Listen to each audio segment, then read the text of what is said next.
Welcome everyone. We are 3 Scoops on a Sunday, and we are here for all things self-empowerment, self-development, growth, challenges, hot topics, but most importantly, fun. So tap in and strap in because baby, you will be in for a ride. I am one of your hosts, Brittany J, and no, I am not bringing the quirkiness and the comfort this time. I am bringing the bars. I'm bringing the wisdom. Okay. I love it. Wisdom. Yeah. What's up, y'all? I am Ava Divine with a capital D, baby, and I am here to bring you the sweet scoop with a healthy topping of sass and class. Love it, love it. And it's me, Quayla Faya. I'm here to give you and tell you how it is, shot no chaser. Today I'm going to do a little sprinkle of little sprinkle of sweetness this time. Okay, just a little sprinkle. I'm in my feels. Already. So listen, guys, last week, episode 2, we talked about comfort zones. We talked about the pros and cons of comfort zones. We talked about what it meant to be in comfort zones and who's ultimately responsible for us staying in our comfort zone. It was a very interesting topic. So if you have not checked it out, go ahead and do so, okay? This week, we are going to update you guys on our challenges and how far we've come. We're in the week 3 now, week 3. So we should have gotten some things done, and you guys get to hear about that later on in our episode during Social Sundae. So stay tuned for that as well. Great. So now it's my favorite part of the show, which is the flavor of the week. And this week we have a special treat. We have an ice cream that is a little unorthodox. It's kind of mixing two things that really don't go together, I would say. It's rum raisin. Rum raisin. Rum raisin. Interesting. Yeah. So the best part is that Ava has sacrificed herself to try it. Yeah. Not sacrificed. I volunteered you. Yes, voluntary trip. Yes, you did, because I was not jumping at that. Brittany, I didn't see you, putting yourself out there to try this rum raisin. And the reason we have rum raisin is because it is our fear episode. Fear. So, Ava. Yes. Are you brave enough to try this rum raisin ice cream? I guess I'm taking one for the team. Take one for the team, Ava. You're so brave. You're such a team player. Look. So I have this tub of rum raisin here. It's Haagen-Dazs brand. And I don't know. I'm trying to get it close. So here we go. We can see it. It's y'all, I'm not looking forward to trying it. First of all, I hate raisins, okay? I hate raisins. I don't like raisins at all. The idea of them inside one of my favorite desserts is not appealing to me, but I'm gonna give it a shot. Yeah, let us know. I'm gonna see how it tastes. I'm scared, y'all. I'm scared. But I also understand that, one of the big reasons we chose rum raisin is because this is the fear episode, and we will be covering things such as conquering and overcoming those fears that we have, or, because of uncertainty. Right? Exactly. We're not sure what's on the other side. And so we are going to be like hesitant to go for it because we don't know what the outcome is. Mm-hmm. Rum raisin could be really good. It could be really, really good ice cream. Possibly. But I won't know unless I try it, right? So I'm taking one for the team. You got this, girl. You got this. Let's try it right now. So all right. Here I am. What does it smell like? It does smell like rum. I'll give it that. You know what it smells like? It smells like we're winning. Rum is my favorite. Like a rum cake or like a fruit cake you get during the holidays. That's kind of what it smells like. Okay. Yeah. I feel like that's gonna Like, yep, that's what it's looking like. We got raisins in it. And I'm gonna take a scoop and I'll include the raisin. Oh my God, there's a lot of raisins in here. Oh. She said she's gonna take her scoop. Oh Lord. Come on. All right. Come on. You can do it. You can do it. You Here I can go. do it. Fingers crossed.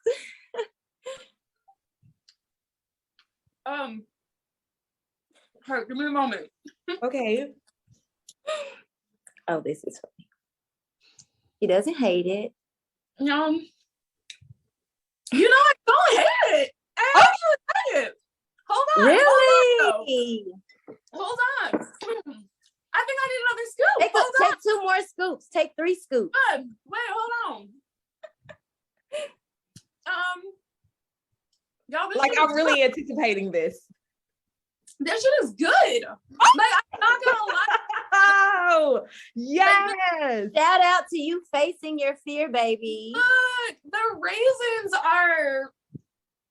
I'm chewing it, but I can't tell I'm chewing raisins, if that makes sense. It's Okay. like, and I think that that's great because I don't like raisins, but it just tastes like gummy. Like there's something like a sweetened candy, like a candy gum, something in it. But the actual flavor of the ice cream, there's like hint of rum, yes, but it's very sweet and creamy and it's good. Yeah. Like, I'm not gonna lie, I would Netflix and chill with this shit. I would sit. Hold on. So wait a minute. On a scale from 1 to 10, what would you rate the rum raisin? Give it a solid 9. I'm telling you. Like, Okay. No, Girl, I thought you were gonna hate it. I cannot lie. I did too. I swore I was gonna hate it. I did I too. was really like, but this is not bad, you guys. It's not it bad. reminds me of like, what's that? Like that fruit cake or whatever they have like during the holiday season, and no one ever wants it to kind of just like pass it along. That's what the mindset of like fruitcake. I don't like fruitcake. Fruitcake is nasty, but there's something about this. It's like when you take the first scoop, you're not sure. You definitely get the rum the most when you first dig into the ice cream. But then as it sits on your tongue and you start, savoring it, it turns from rum to like the sweet cream flavor that's really delightful. Okay. And I think the raisins actually add like an extra sweetness to that that's really pleasant as well. Okay. I'm not hating no more. This is good. All right, y'all. So listen, y'all need 3 scoops clearly in order to get the full experience of rum raisin. Like y'all gotta try it. I'm not gonna lie. I'm not hating on. I'm about to take another scoop real quick, but I wonder if I go to Brum's and I ask for rum raisin, or if I go to Baskin and Robbins and I ask for rum raisin, if they'll have it. It's good. I like it. I like it a lot. It's a yes for me. It's a yes for me. I'm gonna try to find it. I promise I'm gonna try to find it. I'm not gonna leave you out there alone. I'm going to scoop me up some too, and hopefully I enjoy it as well. But like that's the purpose, right? That's the purpose of rum raisin being the flavor of the week this week. Yeah. It's because we had all agreed that rum raisin didn't sound appetizing. It didn't sound like something we wanted to try at all. Like we were just like, but I guess I think that's like the point, right? Because the things that we are nervous about trying, nervous about going for, nervous about stepping out of our comfort zones to do and accomplish, nervous about, maybe we have some fears about, is it going to work out? Is it not going to work out? It challenges us, and it is important for us to try to push past, because we really never will know what is on the other side of fear, as Brittany had said a couple episodes ago. I love it. That is so true. That is absolutely Speaking of that, there are 4 types of fear, right? That we discovered. Like we discovered there's 4 types of fear. And I wanted Brittany to kind of break those down, because we all know like the fight or flight, like those 2 are the ones that everybody's the most familiar with, but there's 2 other ones that a lot of us didn't know existed. I didn't really know until last week when we were kind of going over some things. Yeah, that's true. So I looked into this because I was interested to know a little bit more about fear. And before I get into the 4 types of fear, I actually found out kind of where fear comes from, or a brief explanation of what it is and how it affects the brain, right? And so what I was advised, or what I read, was that the human experience of fear begins in the amygdala. And the amygdala is the part of the brain that processes many of our emotions, right? And so the amygdala is activated when we perceive fear. I mean, when we perceive a threat or danger. So the frontal lobe and the prefrontal cortex, Lord, excuse me, controls things like language and impulse control.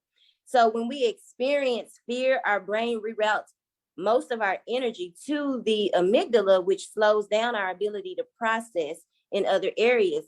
And that's why sometimes when we experience fear, we'll freeze. And I'll talk about that later.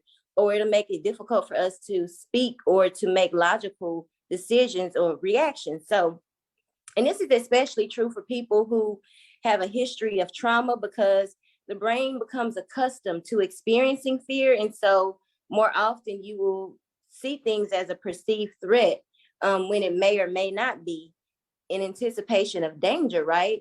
And so a lot of people tend to respond from there. And the way they respond is through those 4 types of fear, whether that's to fight, whether that's flight, whether that's to freeze, or whether that's to fawn, okay? And so with fight is when you experience a response where you try to get rid of danger by fighting it off, by physically fighting it off. This is an effective tool when the threat is real, okay? It is extremely ineffective when it's only perceived and it's not a real threat, okay?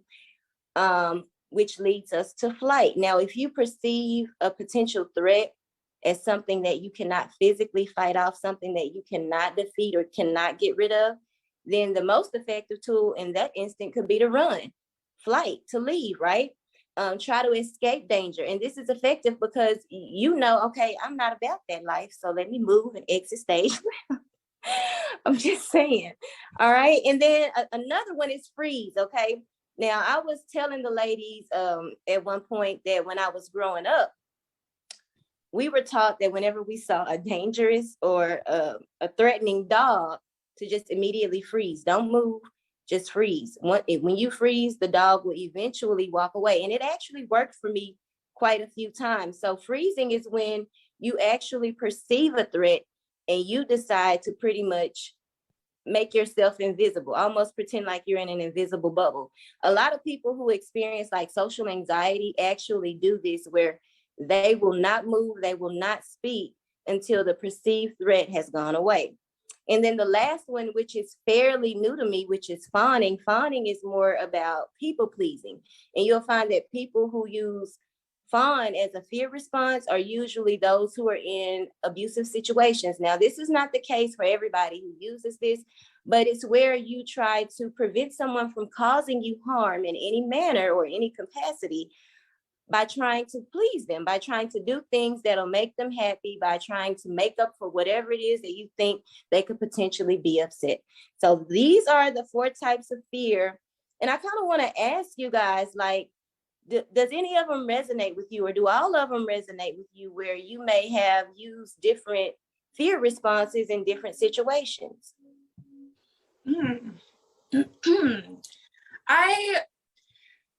I feel like there was a point in time where I had used fawn, which, by the way, is one of the new ones for me that I didn't realize was a type of fear, right? I didn't either. But hearing the explanation of it, there was a time where if I was afraid, not necessarily of someone, it wasn't necessarily like an abusive situation, but if I was afraid of losing someone, right? That's a good one. If I was afraid that, this beautiful relationship that I had envisioned for myself, with a particular person wasn't going to go the way I wanted it to, I would opt to try to do whatever I could to please that individual. And so that there was a time where that was something that I did, you know. In terms of flights, I don't know if I've used many of the other types fights. I don't know. Well, no, because I haven't really ever been in a fight per se. I've wanted to throw down a few times. What? But that could actually count though, because maybe you were ready to knock that whatever that perceived threat out of the way. And luckily you didn't have to go there, but you were definitely willing to. Yeah, I feel like I've always, when faced with my fears, it is usually a situation where I will fawn or I will freeze in some instances. And when I say freeze, it's when something really takes me by surprise and I'm like sitting here calculating how the heck I'm going to do this, you know? So those are probably have been my top two responses over time from what I can recall. Okay. I've probably done all of them probably before. I'm like you, Ava. I haven't really had a fight before, but the aggression probably was brought to me to be in fight mode. So I guess like Brittany said, that counts. I think I've probably been in all those situations and not realizing that's what I was doing, but that's how it came out. Yeah. Definitely. Well, I definitely, when you talked about fawning in terms of keeping relationships or not losing somebody, that really, really resonated for me personally, because I have definitely used that particular fear response in almost any of my relationships, whether they were romantic or friendships, whatever the case may be. If I valued that particular relationship, then I would try to prevent them from causing any harm to our relationship by walking out. Definitely have experienced the fight response. I mean, I will say, in a certain sense, it's a part of my nature. It had been ingrained as a part of my nature because of certain situations and environments that I was in. Sometimes you just have no choice. And so you learn that as a fear response. Running, I would say the flight response I've definitely used, but that one is probably the least used. I'll probably freeze, fight, or fawn before I flight. But I've definitely, again, and I don't want to delve into that too much personally, but just coming from where I come from, you got to get out of there ASAP. You just got to move. And freezing is probably one of the more prominent ones because I don't know. I just feel like if I'm paralyzed or if I take the time, I take too much time to think personally. I take too much time to think and try to figure something out, hoping that it'll go away. So those have also been my fear responses as well. And Ava, you said that you found a pretty cool Reddit post in terms of fear and how people may be able to deal with that. Yeah, I did. So I wanted to try to find a Reddit post that followed the topic of what we're discussing today. And I think I found a pretty good one. So this is anonymous individual asks, considering a leap of faith into a career change, looking to find purpose or quote unquote dharma. How do I tell if I'm doing this for the right reasons? How do I deal with the fear? So they then go into saying, I'm rewriting this post to make it more concise. I'm considering quitting my office tech job to pursue a music career. I've already had some success, and I think full-time with a mix of lessons, performances, and other stuff like commission work and social media content, I could support myself. I'm currently working a corporate technical job that is having me feeling trapped and uneasy despite being cushy and everything I need externally. I feel that my purpose is elsewhere and that what the company does is not something I'm proud of. Ooh. At the beginning of the day, I'm feeling angry and resentful. And at the end of the day, despite having everything I need, I'm feeling unsatisfied and like something is missing from my life. My concern is that perhaps I am just pursuing a short-term excitement of quitting and not having to go into work. Perhaps I am superficially chasing fame and attention. My biggest fear of all is that perhaps I am trying to fix the wrong problem, and that even if I am successful in music, I will not be satisfied with life. How do I know if this is my dharma? It seems awfully self-centered. Is it even possible to know until I try it? Thanks for reading. Yeah, see, that's what I was thinking. Like, how will you know unless you try it? You know, I mean, we don't come into this life automatically knowing which way to go, what the right answers are. This life is really about kind of figuring it out as we go along. And unfortunately and fortunately, we learn through our mistakes, you know. So I think for that particular person, facing their fear is not fearing making a mistake, you know, maybe have a backup plan or a plan B if necessary, but not fear making a mistake. But there is no way that they would ever really truly be able to know that unless they actually went for it.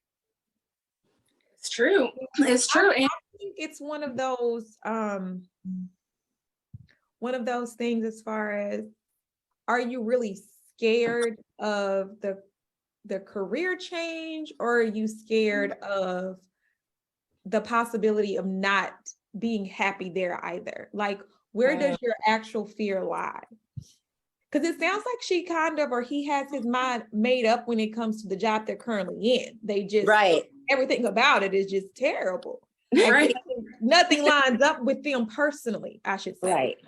So I don't know. I think it may be something deeper there that they're scared of. Just, I think at the beginning they said purpose. Mm-hmm. Like, that is probably where the fear lies. Not the job itself, but just fear that they don't find purpose. Right. I can say that as someone who, excuse me, my voice. Wow.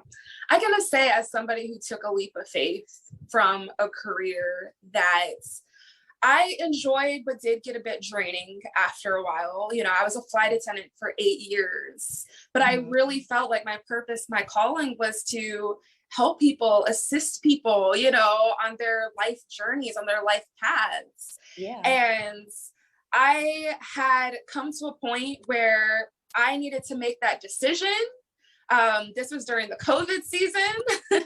I had 6 months off, a 6 months leave of work, and I had to make that decision. Do I want to go back to this job that I do care about, but that isn't really fulfilling me in the ways that it used to anymore? That's not giving me that same excitement, that same thrill. In fact, like, I dread it sometimes. And especially during COVID season, the air transportation industry was hectic, very hectic. And the energy was draining me a lot. You know, I knew that before I took that 6-month leave. So I sat there and I had to think, do I want to go back to this career that I've spent so much time and energy in, and I now have seniority and all this stuff? Or am I willing to take that leap of faith and dive into this path that has been calling me to go toward? Knowing that there is every potential that it could not work out. You know, there's so much financial risk. There's so much like, what if I don't get, you know, enough clients, or what if there's so many what ifs that race through our minds. But I had to sit with myself and be like, Ava, what is more important to you? Fulfilling what you truly believe you are on this earth to do, or staying somewhere that you aren't as happy with simply because it's A, comfortable, and B, it's secure, you know, and C, it is giving you some of those nice benefits that you're looking forward to or that you like, right? So I had to weigh out which was more beneficial for me. And at the end of the day, I chose to go for what my heart desired, because I knew that if I didn't, I would continue to be in an environment where I was drained. And like she said, I could become resentful of my decision to stay in it, versus just being like, I don't. And I've seen those flight attendants who have been around for 20 some years or whatever, and they're exhausted, they're drained, their energy. And I had always told myself from the very beginning, if I ever get to that point where I start feeling like that's where my energy is headed, I'm out, So that was another big thing that I had to think about. So as scary as it was, I had no idea what the heck was going to happen, how it was going to go, whether I was going to make it. I just took the leap of faith and I did it. And to be honest, you guys, the past year and a half, yes, there's been challenges, but I have been the happiest that I've been in a long time, which is a lot, because I did a lot of things with my other job. I traveled the world. But goal-wise, I feel the most fulfilled, and I don't regret a thing. That's crazy, because I remember us having a very similar conversation. And I was actually crying because it's like, I'm tired of giving up on myself. And I can't remember what you said verbatim, but the message was very clear to me, which is your purpose isn't just tied to one thing. Just because you spend a few minutes or a few months or a few years doing a thing doesn't mean it didn't serve its purpose or it doesn't have a purpose in your life. And so when when I hear a person talking about their purpose and fulfilling their purpose, I think ultimately our purpose is to just live, to just experience life. And as we're experiencing life, to really extract whatever lessons, whatever values, whatever characteristics we can from our different experiences. So, if it's music that you truly desire to pursue and it's really calling you, the truth of the matter is it's not going to stop calling you until you answer. Ain't that the truth? It's not going to stop. So you might as well go for it. You know what I'm saying? A lot of people that we see that are successful, it is because they answered the call. No, they didn't stay at their 9-to-5 job. Look at Summer Walker. She used to, I think, be a housekeeper. She didn't stay doing that because something bigger called to her. A lot of us experience that. It's just a matter of choosing to answer that call despite your fear. Yeah, I agree.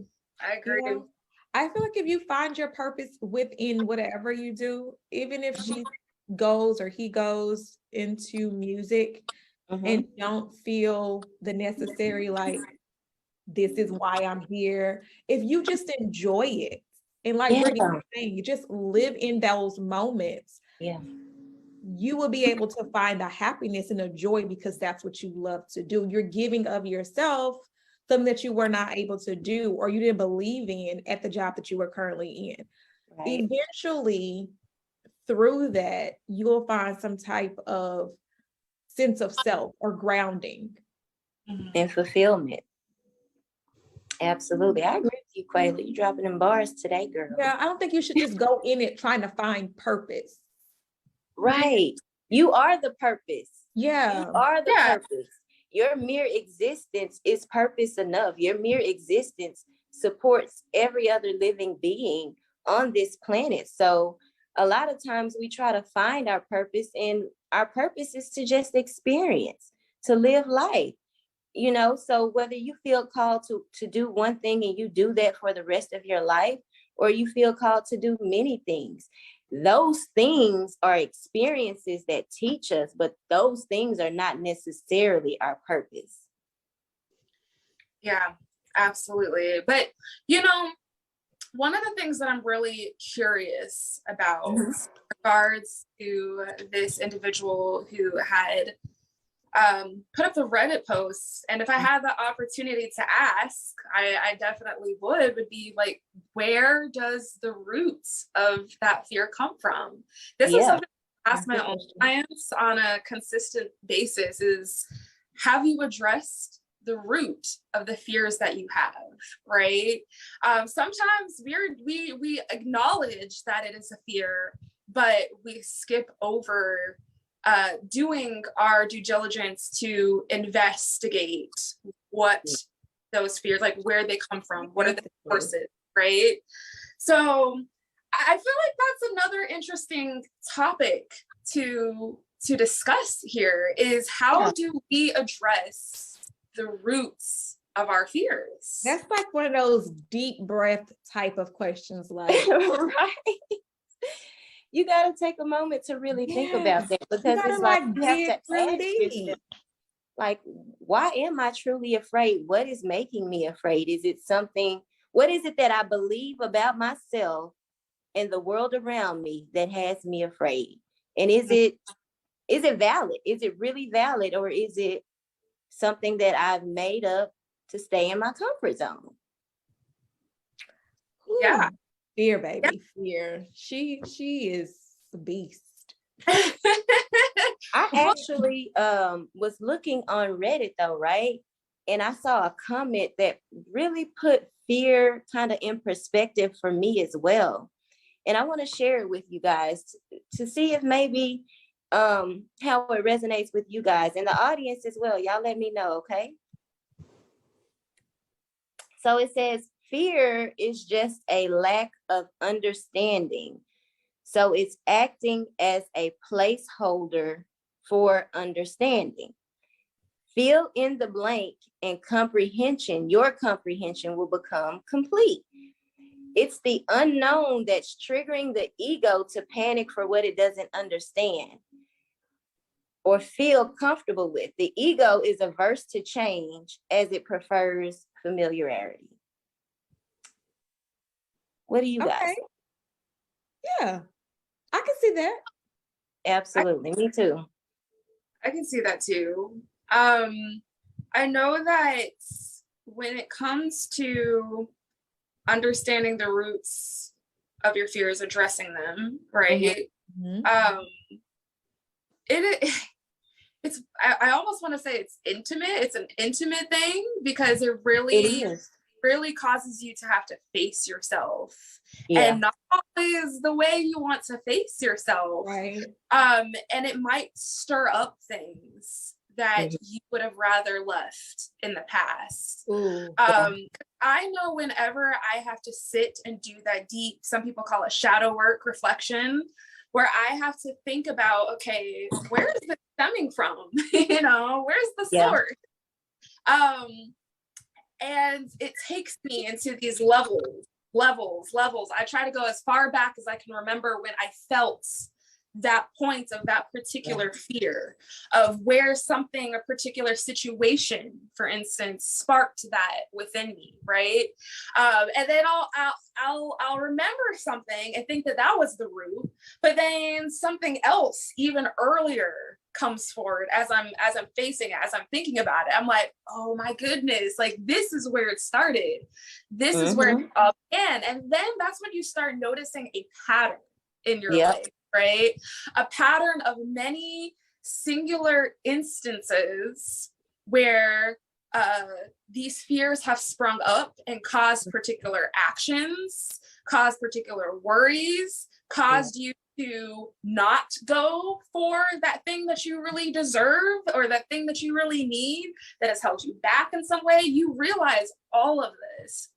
And it is very profound, very scary just to do it sometimes, especially if you are diving into memories that you would rather not, that you would rather not face.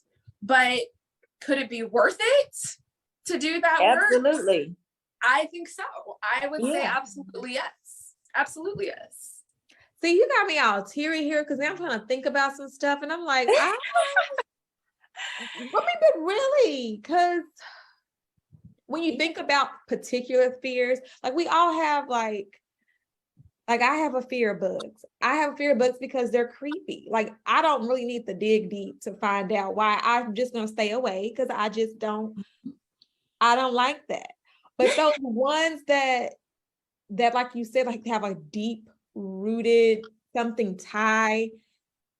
Yes, you don't want to bring Oh, that to surface. Then you have to address it. And you gotta realize, like, okay, well, do I stay scared? Do I retreat? Like, what do I do now that I've bubbled all this up?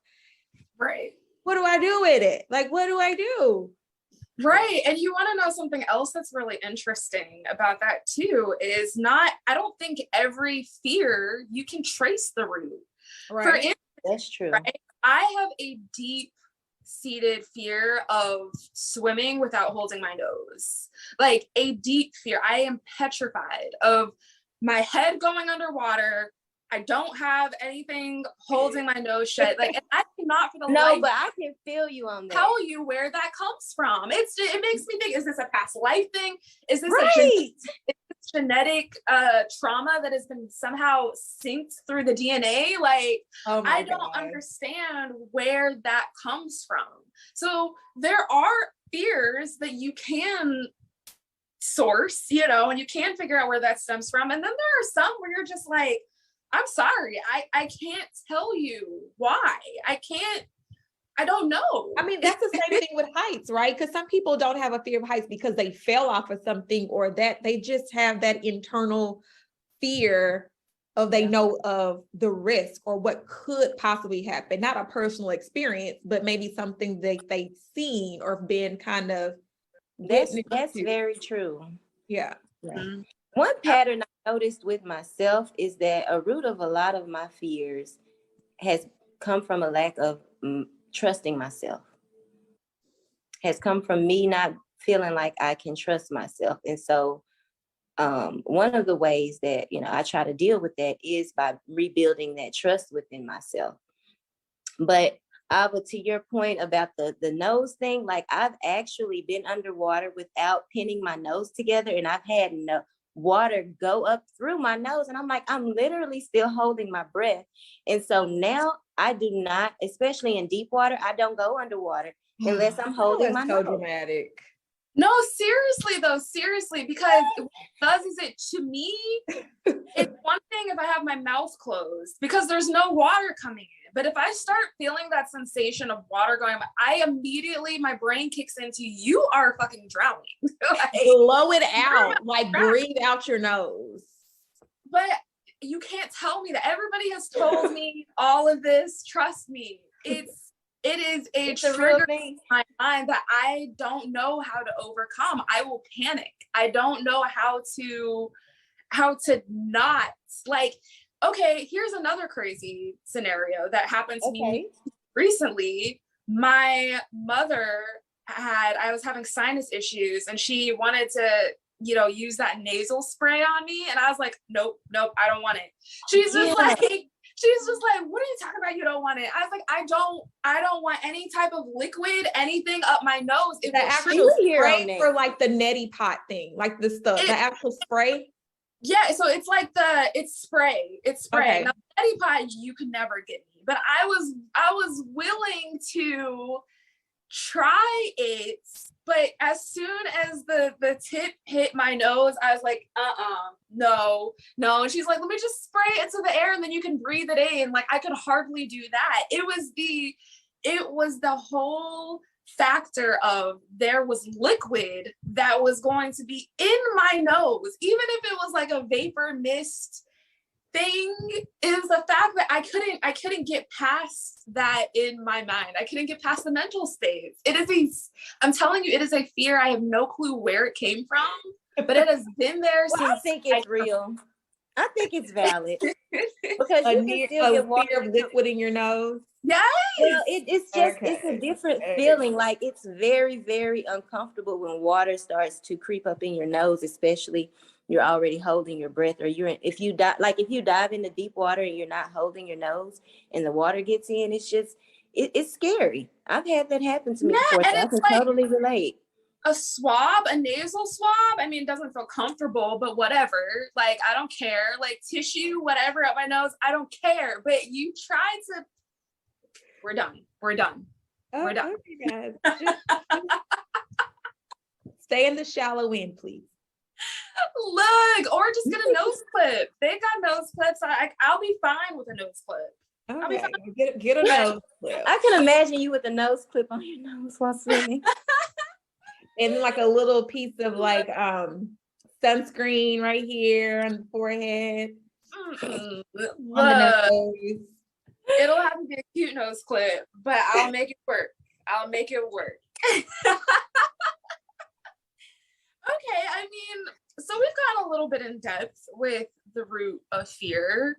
Yeah. So how do we recognize when fear no longer serves us or doesn't serve us at all? You know, because we don't want to eliminate the fact that it's true. It's a necessary emotion. We're not going to just gloss over that.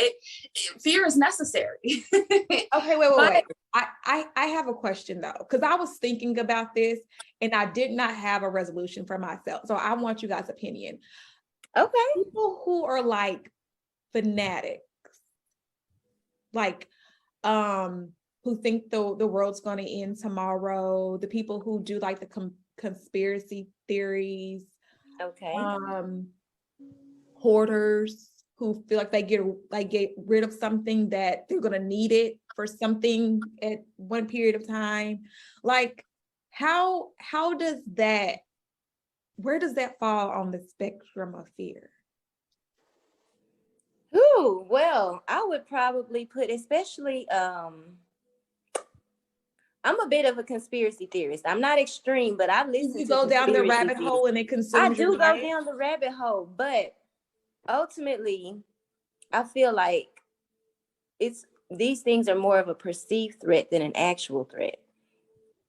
And I feel like that is what kind of helps you to determine whether or not a fear is serving you or not. Is it actually keeping you safe?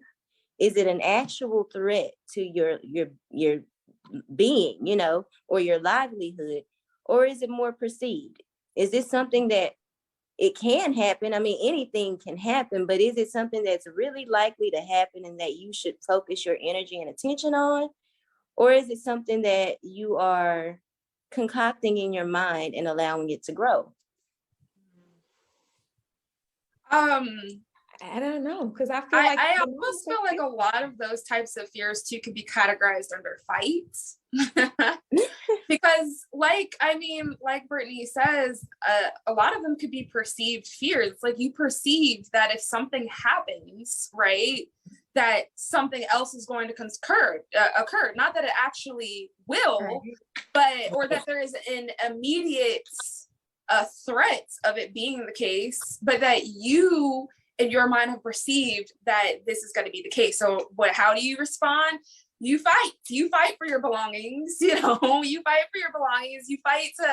to create a space, like a bunker or something like that, just in case the world ends. Like your response is to act in some way, right? So it does kick in a certain type of fear, but like Brittany was saying, are these perceived fears or are they imminent threats? And maybe that is a really big part of deciding whether or not the fear that you have is necessary for you to take on, or if it is just completely unnecessary. Therefore, you're really just being held back from being able to do so much more than what you're, you know? So that's actually a really interesting question though. I really was sitting and I was like, because they really do feel that it's necessary to do these things. And who am I to say that you shouldn't? I mean, you know, it's almost like one of those, I really can't talk about it with you because you are like, seriously, this is something that's happening that is important in your life. And there's no way around it. Like it's that and nothing else. Well, maybe it's necessary for them. I mean, that it's their journey, their experience, but it doesn't mean that it's necessary for everybody. You know what I mean? Yeah. And I mean, I think when it comes to trying to understand for yourself, right, whether or not a fear really serves you, you do have to ask yourself, okay, first basis, acknowledging where that fear is coming from, the root of it. Now that you've acknowledged the root of it, does that fear still serve a purpose in your life? Because maybe at one point that fear was necessary for you to have, because maybe at one point you could have been in imminent trouble, or it was not a good idea for you to be doing a particular thing or whatever. At one point, that particular fear could have served you, but does it still serve you? Is it still necessary? When is the fine line when we can sever the tie to a fear that no longer serves us, that maybe did at a certain point, right? Yeah. These are all things like that are really interesting that we had to challenge ourselves with and question ourselves with a lot, especially when making big decisions, kind of like the Reddit poster, trying to make a decision about whether or not to move forward with a career they really truly feel called to, versus staying in a career path that might be suiting them on a financial basis, you know, but isn't doing much more, is draining their energy, is making them feel resentful, making them feel like, you know, it's just, I'm beat down, tired, all of it. So root of fears, and then questioning, is this current fear that I have a necessary one? Right. Is it serving? Right? Does it serve me? Which then leads you into the fact of, once you have then figured out whether it serves you or not, and maybe you discover, yeah, this isn't going to serve me, then how do you face it? With the sword of courage, baby. Right on up. Okay. You tell that fear, here I come, baby. Yeah. I think you just got to kind of face what you're missing. I think you lose a lot of time scared.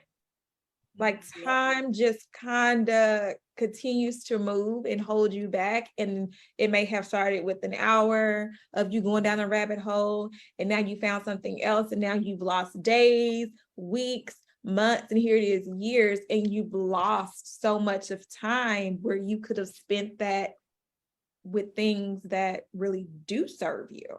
Yeah.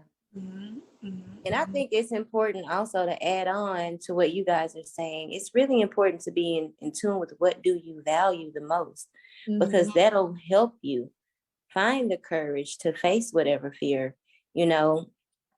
Like you guys said, in terms of facing fear, some fears are necessary because they keep you safe. But if you have a fear that's keeping you from the call, you know what I'm saying? If you're feeling called to do something, but fear is keeping you from answering, those are the times where you need to look at, how can I face my fear? Because the things that you value, the things that are important to you, the things that call to you are on the other side of fear.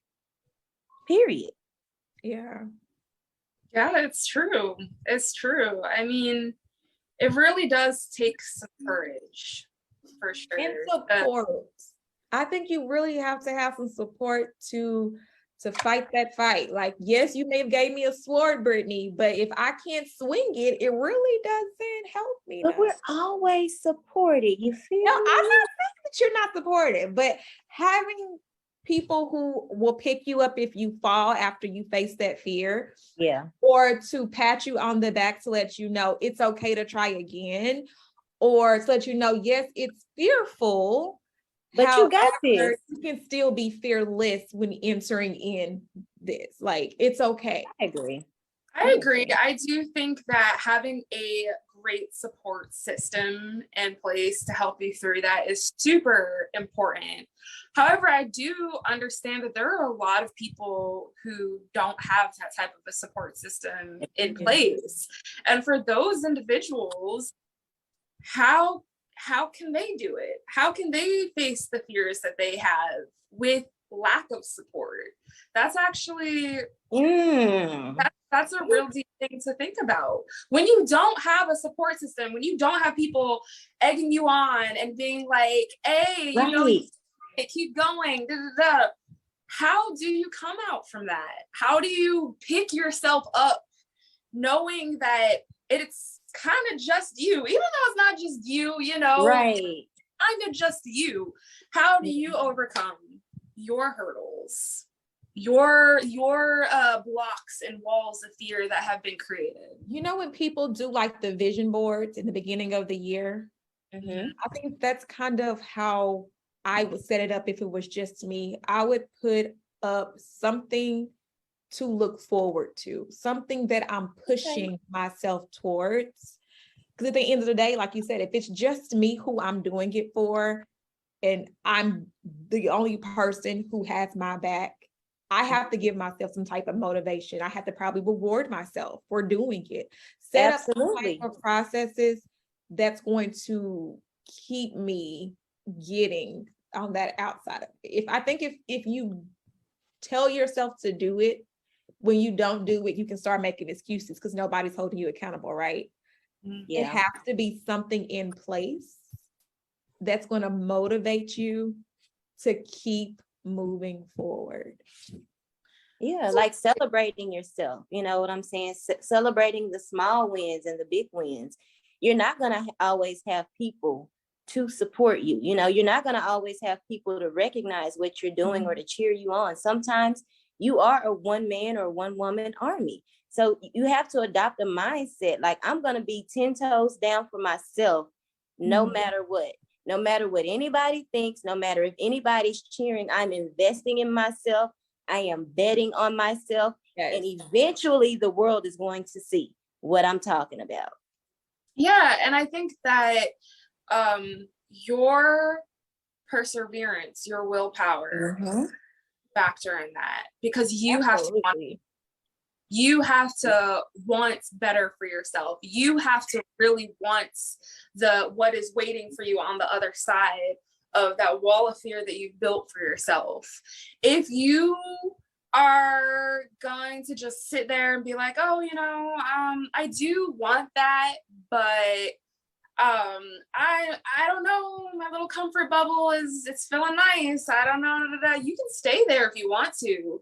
But if what you want is ultimately on the other side and you don't have that support team in your circle to kind of help motivate you or encourage you to get over that hurdle that's there, you, like, you know, y'all are saying, you do have to be your biggest wingman. You have to be like, I want this. I deserve this. I am worthy of this, and I'm going for it. You know, but then that's also breaking down and having to face and acknowledge things like your worth. Things like, do you love yourself enough to get through this? To give yourself, to allow yourself to go after something that might be scary, but you know in your heart of hearts is probably going to be very beneficial for you. You know, do you see yourself as being able to have what it is you want? Not so much are you worthy, but do you see that for yourself? Do you really? That's important. So there are other factors that kind of lead up to the ultimate decision, besides just support system. But it really does come down to how badly do you want the thing that's waiting for you, potentially waiting for you because you may not know, but waiting for you on the other side. And how committed you are to yourself. How committed are you to yourself? Before we expect, or I know it's okay to desire, but before we expect anybody else to really cheer us on or support us, like, how committed are we to ourselves when we're pursuing things, when we're facing our fears? You know, that's a huge question. Yeah, it is. It really is. Yeah.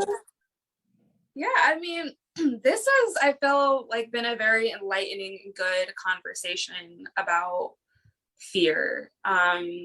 There's so much that you could unpack here. Honestly, there's so much and you discuss about it, experiences and all, because all of us on some level has gone through the ringer when it comes to fear.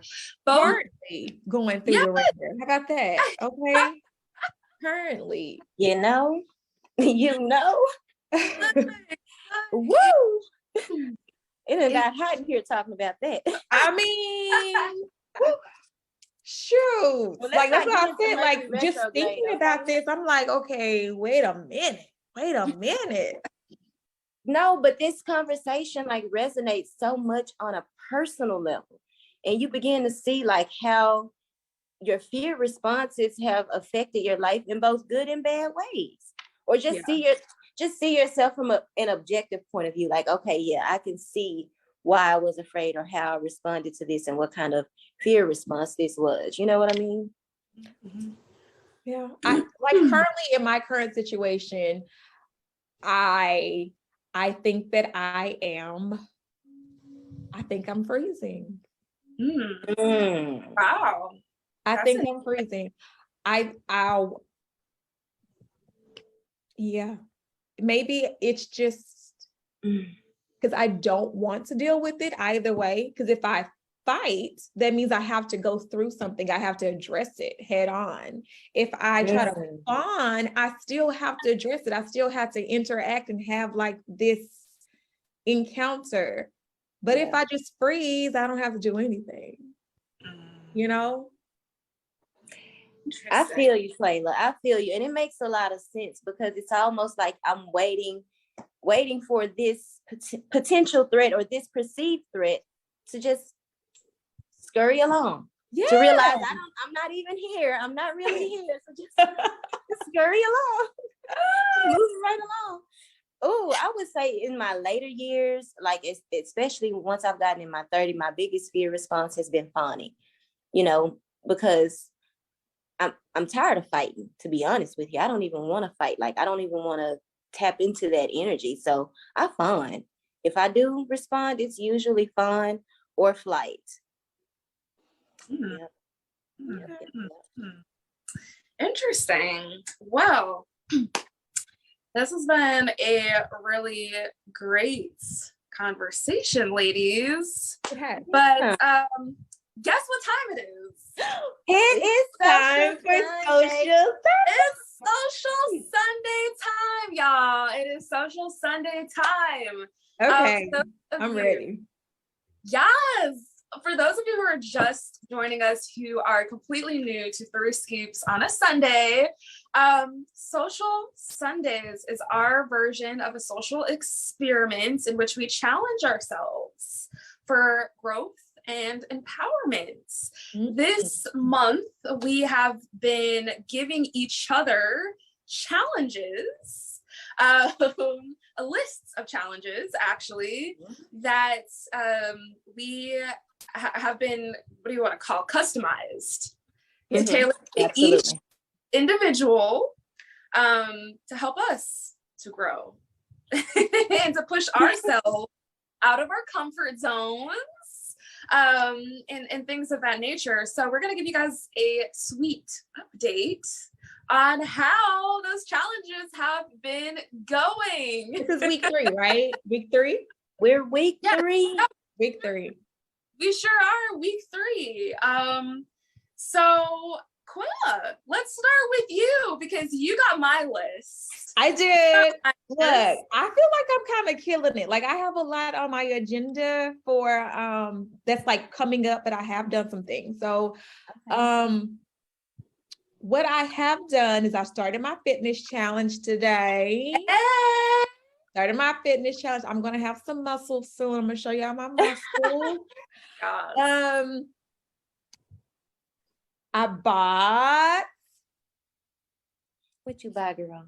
This. Oh, cute! I love the colors. Isn't it cute? So I have got my lingerie for myself. Yeah. I did create an original character. I had to find my notes, but she's cute. She's real cute. She's a little fiction character. I have also What else have I done? I went karaokeing. Yeah. I did that. Me and Brittany went out for that. Okay. I've done quite a bit. I'm doing my nighttime picnic this weekend. I'm ready for that. That's going to be really nice. I'm trying to get some details so it can be cute, so everybody can come and enjoy themselves. It's going to be kid friendly, so it'll be family oriented. Oh, Yeah. cool. And I finished my room. I did finish my office. I redecorated my office, so that's done. I do want some details that I'm going to add there, just more comfortable for me. But yeah, I'm on it. I'm started. You've been slaying that list, honey. Yes. Good job, Miss I'm almost Layla. done. Okay. That's what's up. Who's next? Who's next? I'll go next. I don't You mind. know? Come on, Brittany, tell us what's been going on. All right, so let me tell y'all. I don't think I told y'all this last week, but I quit one of my challenges.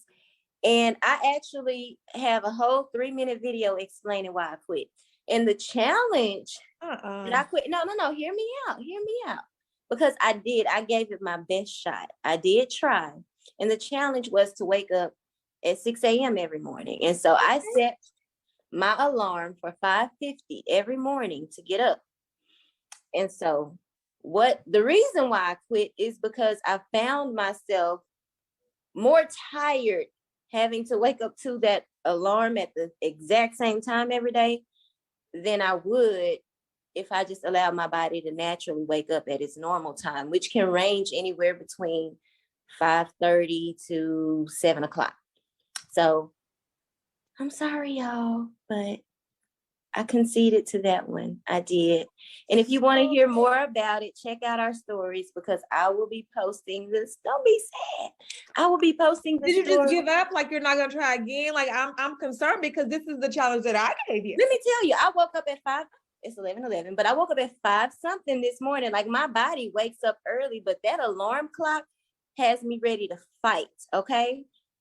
Has me ready to I'm dizzy, I'm lethargic, I can't think straight. I need about 2-3 cups of tea. It's just I like to be productive. You don't understand? Okay, well, watch the 3-minute video that I've created to explain why I quit. But I'm gonna give you grace, but yes. But I did good because today I woke up early. Yesterday I woke up early. I'm waking up early. It's just that I'm not gonna wake up at 6 o'clock on the dot because then waking up at 5:50 because that's what you set your alarm to. So maybe you should set your alarm to 6 versus 5:50. I like to hit the snooze button. So 5:50 is 6 o'clock for me because I'm gonna give myself that extra 10 minutes. I'm a snooze. Sure. Yeah, I'm a snooze. Okay, I'm over it. I love what else you got? I'm just keeping it real. But I did do my spoken word and I got a chance to participate in doing karaoke with Quayla, and we really did have a lot of fun. The people there were very interesting, but it was a vibe. I will say I had more fun than I anticipated. I was able to gift something of me. I actually gifted something of me to 2 people, which is my daughters. I found some feathers, and for me, feathers are sentimental. They represent angels and protection, and so I gave them to my daughters as a symbol of protection, especially while they travel during this Mercury retrograde, who's been wreaking havoc over my life. Okay, me and Mercury retrograde. We gotta have a sit down conversation because, baby, what are you doing? Not our friend, right? Anyway, what else did I do? So I'm sorry, I just had to get that out. I'm beefing with the Mercury. I'm really not, because Mercury retrograde is as tumultuous as it can be. And I don't even know why I'm talking about this, but as tumultuous as it can be. These tower moments, these experiences are really coming, I believe, in my life to clear a path and open up new ways of thinking, of living and experiencing, and new opportunities. So I definitely receive that, but being in the midst of it is not fun. Okay. Yeah. So this week I plan to, I'm struggling with pampering myself. That has been the hardest thing, picking a whole 7 days to pamper myself. But let me tell y'all, I am on day 2 of no smoking. Yes. And I feel really strong. So proud of you. It is challenging. It is definitely challenging. I'm tempted. I desire. It's not gone. But I've been able to control it. And so, yeah, you guys keep cheering for me. Absolutely. Now you, Ava, Miss What we got? Mysterious. What we got? What update you got? I'm not gonna lie. I feel like I've been so behind on my challenges. Like I really do. I feel like I could be doing more. I've just been so gosh dang busy. It happened. However, I did do a couple things. Okay. First of all, I should say I tried starting my no sugar, no bread diets last week. Okay. So y'all got the updates on that. Those who've been following us on our social media platforms know that I had posted an update on day 1 where I had already failed at the bread. Ended up ordering a whole pizza, realizing, ma'am, bread. So you forgot. Okay. I understand. I already went out the window. But then day 1, I managed to do no sugar. Day 2, managed to do no sugar. Then day 3 came and I was just like, you know what? I'll try again next week. So no, but that's honest. That's honest. Quitters. No, look. Okay. Shame. No. Shame. No. Shame. No. Okay, so next I week, wish I had a bell to ring. I expect you to win next week. Look, I only have 1 more week left. So You have to win. this week, starting after the show, because I just took, I did the ice cream, right? Did some rum raisin. So after the show, that's when I'll officially start no sugar. I'm sorry, Brittany, but I'm not doing no bread. Sorry. The challenge. That's a little bit too much carb restriction for me today, but I will challenge myself with the sugar, absolutely, for sure. Okay, so you just created a whole sub challenge, basically. I did. Okay. I did. Okay. So she Shout out to you, the girl. one Do that your you had. best. Do your best. Look. So no sugar, I'm definitely going to challenge myself to do for sure. And if I can accomplish no sugar this week, the next week, even though it'll technically be outside the challenge, I will attempt no bread. So I'm just trying to ease myself and not. See, I should have did that Make with me the. go crazy. Oh, wait, never mind. I'm not going there. No, don't make any alterations to my You say challenge. no alterations? No Yeah, alterations. say And now that. this is making me think that I should put up a poll to see who's going to be able to complete the most challenges, because it looks like I'm winning. You're definitely No. for now. I'm at least halfway through my challenges. I only have 4 more left. I that think I have not we're completed. neck. The rest of them are I may be in process. behind you. I may be behind you on one, but I've already checked off the waking up early every morning. How did you check that off? Because I'm done. I gave it to the universe. I gave it to the universe. I said, here, you can have this challenge. No. That's not how this works. No. Well, okay. No. I don't know. That's not how it works. You quit. That's We'll an see X. We'll see what time I wake up every morning for the rest of this week. And if it works out, it works out. So you're gonna journal the time that you wake up in the morning? Just gonna take mental notes. Like I'm 2 days in a row waking up.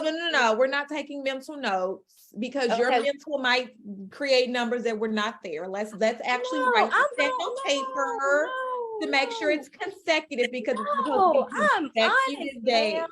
If I'm not gonna do it, or if I fail, I will 100% tell you. I promise. No, I don't want your mental notes. Okay, well then maybe we can go back and yourself. document like my Facebook, Instagram post and see what time I started, because that'll let us know what time I started, what time I woke up. If I woke up by 6 o'clock, we could do that. I know I woke up before 6 yesterday and I woke up before 6 today. So that's 2 days in a row. So yeah, I just got to go 4 more days and then boom, I can check it out for real. Okay, we'll see. I'm just not. Yeah, you got to find creative ways to make things work for you. I think it's a mind, if I'm being honest, I think it's a mind thing because it's not an issue with me getting up early. I just think if I set an alarm or if I have in my mind, oh, I gotta get up at 6, it makes it more of a problem than if So I just... you want to be in control. Basically, yeah. Of me, yeah, I do. I can't lie. Huh. Yeah. Interesting. Yeah. Yeah. Well, I have done another thing. I did do another thing on my challenge. Sorry, Ava. What did you do? So Brittany, one of the challenges you gave me was to go up to a random stranger and to basically start a conversation, at least a 2-minute long conversation. What an interesting scenario where I had a stranger compliment me, and I took that opportunity to then roll into a conversation with said stranger. And it was really interesting, actually. I was at a Barnes and Noble. I was sitting there. I was writing my book. And I just finished. I got up to leave. And this girl who's sitting at the table in front of me, she compliments me on my shirts. And I was like, oh, thank you, And then I had given her a compliment as well. And then she started talking about, she basically started talking about how she wasn't having the best day. Really? And I, told her like, oh, I'm so sorry to hear that, and she started going into this conversation about how this guy that she was really into, I don't know if it happens that he wasn't really into her or he ended up being into somebody else, but she had kind of made it clear that she was really sad by the fact that she really thought that her and this other person had something, and it turned out that he ended up choosing another person. And so it was really interesting because this particular girl looked fairly young, and so she kind of went back and forth between talking, like venting about her issues and asking me about what I was doing there, which I then told her I was writing a book, but I didn't want to tell her I was writing an erotic novel because she seems like she was in high school. But then she mentioned something about how she had known this guy in high school. So then I was like, okay, so she's outside of high school. It was interesting. She was definitely young. I couldn't tell how much, but I could tell she was definitely going back and forth between wanting to spill all her guts about how she was feeling about this ended relationship, situationship, friendship, whatever it was, and trying not to make it seem like that, that's all she wanted to do, or like, it was between, no, let me talk about you, but I really need to vent. So I would ask her questions and I kind of just listened, and I gave her the room to open up and say whatever she felt she needed to say, and then, after about 5 minutes, I kind of just wished her the best. So you did 5 minutes. Yeah, it was about 5 minutes. We sat there talking for a good bit of time. I didn't want to just walk away. Yeah. Because there were a few points where I could have just been like, so I would kind of just sit for a little bit, and then 10 seconds would pass, she would bring up something else. And I just wanted to give her the opportunity because I could tell there was something heavy on her chest that she needed to get off. And even if it was to a complete stranger, maybe she just needed to vent it, So I wished her the best, and, I told her to keep her chin up and keep going. And, because she had told me, like, I'm just going to work on me. I'm just going to focus on me. I don't think I'm going to date right, honey. That space, And I was like, look, girl, if you need to focus on you, if you need to take time for you, absolutely do that. Like, absolutely. Yeah. Shoot, it's been 2 years for me. So if you need to do that, take whatever time you need to process and feel better. And she's like, you think so? I'm like, yeah, you know, yeah, absolutely. That's dope. Well, I'm so glad that worked out. I really honestly had a feeling that it would, that whoever you ended up talking to would be somebody that needed to speak with you, or even vice versa. So I'm glad. I'm happy to hear that. Good job. Awesome. 10 points for Ava. Points for me. But no, I still have a lot to do on the list, obviously. I really, this week, I'd like to focus. I'm probably not going to get the whole entire list done. I already know that, but I do want to try to do a singing video, a video of me singing, post on my social media. I do want to try the dance video again. Like, I don't feel like my dance is fully formulated yet. Okay. I don't know if it's fully ready, but I know I put the teaser out there, but I do want to try to see if I can formulate the entire dance video that I'm looking to formulate and put that out there. So hopefully definitely have fun. Whatever it is, have fun. Yeah. And then I am hoping that this coming weekend, I will be able to try to get the rock climbing in. Yay. Sounds good to me. Oh, and a love song to myself that I was supposed to sing or create. Sing, right? I think it was sing. I was supposed to sing one. Some love songs to myself. So I will do my best to get that accomplished. But that one is easy. You don't have to record that one. You're just doing it to yourself. So yeah, I would just, after the shower, just start singing. Just that's probably what's gonna happen. That'll be fun. I think that'll be fun. I can't wait for you to really tell me about that experience and what you got out of it. Singing a love song to yourself. That I want to see how that works out. Okay. Well, look the updates for next week, right? Yes, y'all. So listen, we're getting ready to get out of here. Okay, we're getting ready to say bye-bye. But next week, you're gonna get a full episode, and we're gonna go deep into what challenges did we actually complete and what they meant to us. What did we get from it? If we got anything, maybe we did, maybe we didn't. But you got to check us out next week in order to find out, baby. So for now, we're going to say bye and talk to you later. See you soon. Take care, y'all.